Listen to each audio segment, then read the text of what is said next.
Pagampo sa kanunay. Igsoon ko di ang Kristo nga nung kinahanglan manato magampo sa kanunay. Ang atong kapanahonan igsoon ko di ang Kristo, glory to God.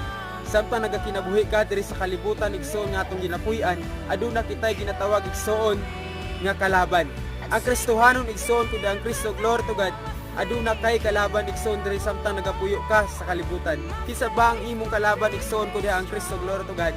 Mao si Satanas. Si Satanas igsoon ko ang Kristo, dili siya musugot igsoon nga ang Kristohanon mga lagad sa atong buhi nga Dios. Kay nga naman igsoon ko ang Kristo, ang gusto ni Satanas igsoon nga ang alagad sa Dios igsoon, glory to God, mudapig sa iyaha. Gusto ni Satanas igsoon nga ang alagad sa Dios tanan igsoon mo sabay sa iya. Kay nga naman igsoon sa pagbalik sa atong buhi nga Dios diri sa kalibutan igsoon, kay nagsaad man siya igsoon nga mubalik diri sa panahon nga ingnan niya mga apostoles pagampo sa kanunay. Igsoon ko di ang Kristo nga nung kinahanglan manato magampo sa kanunay. Ang atong kapanahonan igsoon ko di ang Kristo, glory to God.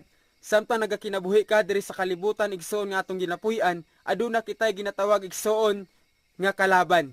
Ang Kristohanon igsoon ko di ang Kristo, glory to God. Aduna kay kalaban igsoon diri samtang nagapuyo ka sa kalibutan. Kisa ba ang imong kalaban igsoon ko di ang Kristo, glory to God?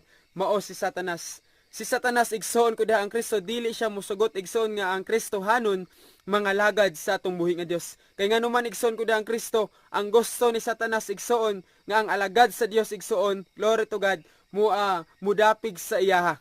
Gusto ni Satanas igsoon nga ang alagad sa Dios tanan igsoon mo sabay sa iya. Kay nga naman igsoon sa pagbalik sa atong buhi nga Dios diri sa kalibutan igsoon, kay nagsaad man siya igsoon nga mubalik diri sa panahon nga giingnan niya mga apostoles